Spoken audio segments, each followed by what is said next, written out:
துலா ராசியாகிய உங்களுக்கு எது எல்லாம் ப்ளஸ்ஸு எது எல்லாம் மைனஸ் அப்படிங்கிறத கொஞ்சம் விலாவரியாக சொல்கிறேன்.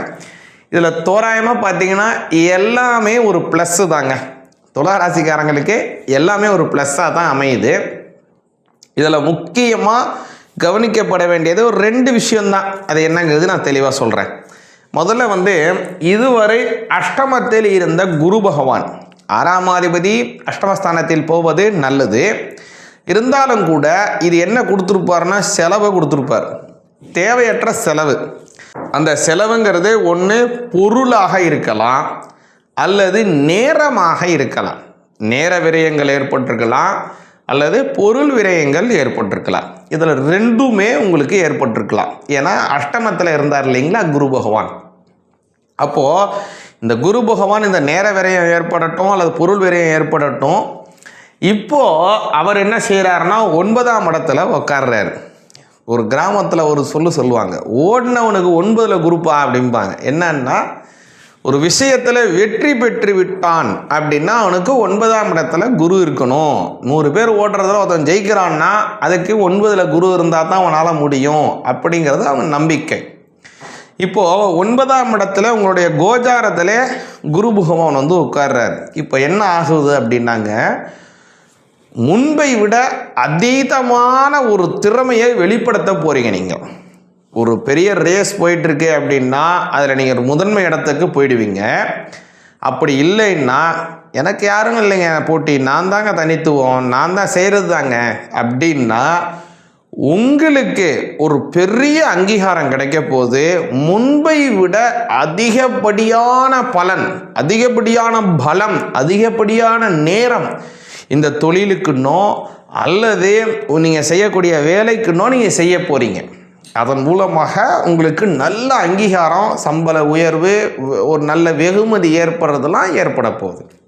எதனாலன்னா குரு பகவான் 9ஆம் பாவத்தில் போகிறதுனாலையும் அந்த குரு பகவானினுடைய பார்வை உங்களுக்கு கிடைக்கிறதுனாலையும் அதே போல் உங்களுடைய 3ஆம் பாவம் பார்வை பெறுது. அதுதான் முன்னேற்றம். 3ஆம் பாவங்கிறது நல்லா தெரிஞ்சுங்க, ஒரு முன்னேற்றம் அப்படிங்கிறதுங்க.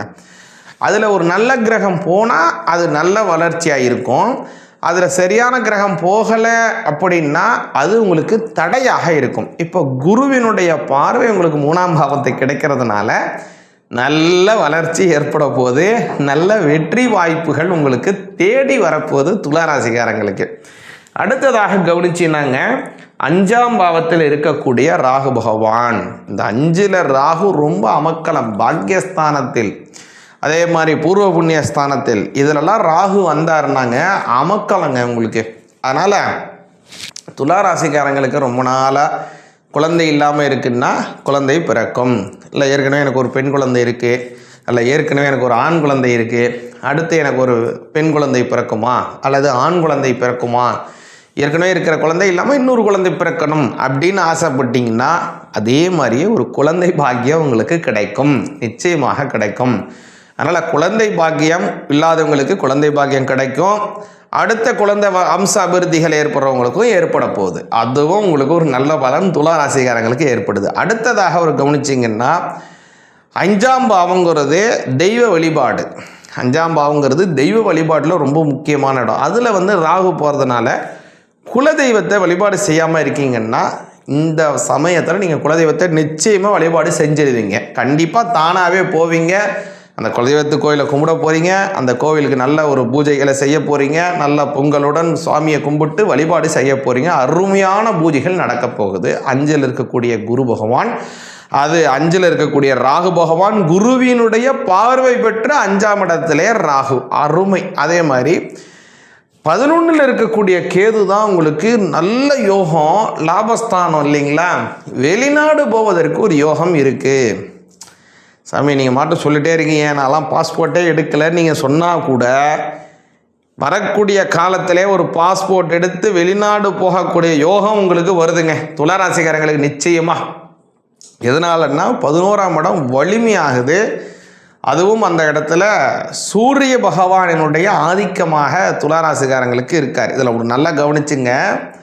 அதாவது துளாராசிக்காரங்களுக்கு சூரிய தசை அப்படிங்கிறது வர்றதுக்கு பார்த்தீங்கன்னா அவங்களுக்கு ஒரு 70 வயசை தாண்டிடும். உங்கள் ஜாதகத்தை வேணால் நீங்கள் எடுத்து பாருங்கள். யார் நீங்கள் துளாராசிக்காரங்க யார் வேணாலும் உங்கள் ஜாதகத்தை எடுத்து பாருங்கங்க. சூரிய தசை எப்போ வருதுன்னா 70 வயசை தாண்டிடும். பொதுவாகவே இந்த தசைகளினுடைய பலம் எப்போ அதிகமாக கிடைக்கும்னா ஷோடசாத் ஊர்துவம் அப்படின்னு சொல்லுவாங்க. ஒரு 16 வயதிலிருந்து 70 வயதிற்குள் வரக்கூடிய தசை இருக்கு இல்லையா, அதுவும் குறிப்பாக சொல்லணும் அப்படின்னாங்க 25 வயசுலேருந்து இந்த 50 வயசு, இந்த 25 வருஷம் இருக்கு பாருங்க, இதுதான் ரொம்ப ஒரு எக்ஸ்க்ளூசிவாக இருக்கக்கூடிய பீரியட். இதில் என்னென்ன கிரகங்களினுடைய தசா புத்திகள் நடக்குதோ அப்போ அந்த கிரகங்களின் எந்த இடத்தில் இருக்கோ அது உங்களுக்கு ஆக்டிவேட் ஆகும். நல்லா புரிஞ்சுங்க. இப்போ துளாராசிக்காரங்களுக்கு சூரிய தசை எப்போ வரும்? 70 வயசுக்கு மேலே தான் வரும். அப்போது சூரியன் உங்கள் இடத்துல 11ல் இருக்கார், 10ல் இருக்கார். ஜோசியர் பார்ப்பார், 10ல் சூரியன்ப்பா உனக்கு கண்டிப்பாக கவர்மெண்ட் ஜாப் கிடைக்கும் அப்படின்றார். ஆனால் எப்போ கிடைக்கும்? சூரியன் 11ஆம் இடத்துல அவர் இப்போ 70 வயசுக்கு மேலே அவருக்கு கவர்மெண்ட் ஜாப் கிடைச்சா என்ன, கிடைக்கலன்னா என்ன? அப்போது இது மாதிரி உங்களுடைய ஜாதகத்தில் அதற்கான பலன் இருக்கும், உங்களுடைய கட்டம் சொல்லும். ஆனால் எப்போ கிடைக்குங்கிறத தசா புத்தி தான் சொல்லும். அப்போ எப்போ கிடைக்கும்னு பார்த்தீங்கன்னா அது சூரிய தசன் ரொம்ப தள்ளி இருக்குது, குழந்தை பாக்கியம் இருக்குது, சூரியனுடன் சம்பந்தம் 5ஆம் இடத்துல சூரியன் இருக்கார், நல்ல குழந்தை இருக்குப்பா உங்களுக்கு நல்லா இருப்பீங்க, ஆண் குழந்தை பிறக்கும் அப்படின்னு சொல்லுவாங்க. ஆனால் எப்போ பிறக்கும்? 70 வயசில். அப்போ சூரிய தசை அப்போ தானேங்க ஆக்டிவேட் ஆகுது. அப்போது இது மாதிரி இருக்குது உங்களுக்கு ஜாதகத்தில் சூரியன் எங்கே இருக்குங்கிறத வச்சு தான் இது நிர்ணயம் பண்ண முடியும். அப்போது இது மாதிரி சூரிய தசைக்கான ஆக்டிவேஷனே இல்லாமல் தள்ளி வருகுது அப்படின்னா அந்த சூரிய திசைக்கான ஆக்டிவேஷனை 11ஆம் பாவத்தில் இருக்கக்கூடிய கேது உங்களுக்கு செஞ்சிருவார். நல்லா புரிஞ்சுங்க. கேது என்ன செய்வார்னா இந்த இடத்துல உங்களுடைய அபிலாசைகளை பூர்த்தி செய்வார். முதல் விஷயம், வெளிநாடு செல்வதற்கான யோகத்தை கொடுப்பாரு. இன்னொரு முக்கியமானது என்னன்னு கேட்டிங்கன்னா சூரியன் திசையில் என்ன நடக்க போகுதோ அதை கேது உங்களுக்கு செஞ்சிருவார். எதனாலன்னா அவர் சூரியனாக மாறுவதனால, சூரியனுடைய நட்சத்திரத்தில் போவதனால, சூரியனுடைய ராசியிலே போவதனால. ஏன்னா முதல்ல அவர் சூரியனோட நட்சத்திரத்தில் தான் உள்ளே போகிறார். சூரியனுடைய நட்சத்திரம், சூரியனுடைய ராசி, அதில் ரெண்டுமே சூரியனாக இருக்கிறதுனால அவருடைய முழு பங்கு சூரியனாக மாறிடுறார். அப்போ 11ஆம் இடத்துல இருக்கக்கூடிய கேது பகவான் சூரியனாக மாறுவதனால உங்களுக்கு நன்மை. இதில் இன்னொரு கவனிக்கப்பட வேண்டிய விஷயம் என்னன்னா, இதில் சூரியன் உங்களுடைய ஜாதகத்தில் சரியில்லாத இடத்துல இருக்கார், அஷ்டமத்தில் இருக்காருன்னா இப்போ அஷ்டமம் வேலை செஞ்சிடும். அதனால் தேவையற்ற அபராதங்கள், ராஜ அபராதங்கள், ஏதாவது போய் ஃபைன் கட்டுறது, எங்கேயாவது உங்களுக்கு திடீர்னு வண்டியில் போயிட்டுருங்க, போலீஸ் பிடிச்சி உங்களுக்கு நீங்கள் சரியானபடி ஓவர் ஸ்பீடாக வந்துட்டீங்க, லைசன்ஸ் இல்லை, அது இல்லை, இது இல்லை, ஃபைன் கட்டுங்கிறது. அல்லது நீங்கள் ஏதோ ஒரு சரியான விஷயம் செய்றீங்க, திடீர்னு ஏதோ ரைடு வர்றது, ஏதோ ஒரு பிரச்சனை வர்றது, அரசாங்கத்திற்குன்னு அபராதம் செலுத்த வேண்டிய சூழ்நிலையை உருவாக்கிடுவார்.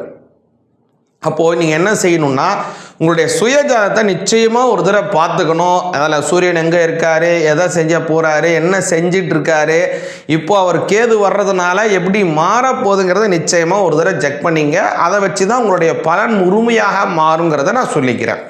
அதனால் இந்த சமயத்தில் உங்களுக்கு ஒரு இந்த கன்க்ளூஷனாக, அதாவது இந்த ராகு கேது குரு பெயர்ச்சினால என்ன பலன் அப்படின்னு பார்த்தீங்கன்னா, முதல் விஷயம், பொருளாதார உயர்வுகள் ஏற்படும், உயரிய கௌரவங்கள் ஏற்படும், போட்டிகளிலே வெற்றி பெற போறீங்க, கல்யாணம் ஆகாதவங்களுக்கு கல்யாணம் நடக்கும், குழந்தை இல்லாதவர்களுக்கு குழந்தை பிறக்கும், தெய்வ வழிபாடுகள் பரிபூர்ண சித்தியாகும். ரொம்ப தெய்வமே என்ன குலதெய்வம்னே தெரியாமல் இருக்கிறவங்களுக்கு கூட குலதெய்வத்தை போய் கும்பிட போறீங்க. பூர்வீக சொத்துக்கள் உங்களை பரிபூர்ணமாக சேரும். அதே போல் உங்களோட அபிலாசிகள் பூர்த்தியாகும். வெளிநாடு செல்லுவதற்கான யோகம் கிடைக்கும். உங்களுடைய சுய ஜாதகத்திலே சூரியன் எந்த இடத்திலே இருந்து சூரிய திசையில எதை கொடுப்பதற்கு அவர் தயாராக இருக்கிறாரோ அந்த திசைக்கான பலனை இப்போ கேது கொடுப்பார். இது எல்லாம் உங்களுக்கு ஒரு முடிவாக நடக்கக்கூடிய ஒரு அமைப்பாக இருக்குது இந்த ராகு குறுக்காது. இந்த ராகு கேது பெயர்ச்சி குரு பெயர்ச்சினால இதில் முக்கியமாக கவனிக்க வேண்டியது சூரிய பகவான் நீங்கள் உங்களுக்கு. அதனால் சூரியனுடைய காரக தெய்வம் சிவபெருமான். அதனால் சிவபெருமானை வழிபாடு பண்ணுங்க. பிரதோஷ தினம் அவருக்கு ரொம்ப உகந்தமானதுங்க. இந்த பிரதோஷ தினத்தில் சிவபெருமானுக்கு வில்வத்தினால் அர்ச்சனை பண்ணுறது, அபிஷேக பிரியர் பால்னால் அபிஷேகம் பண்ணுறது, இது மாதிரி செஞ்சுவாங்க.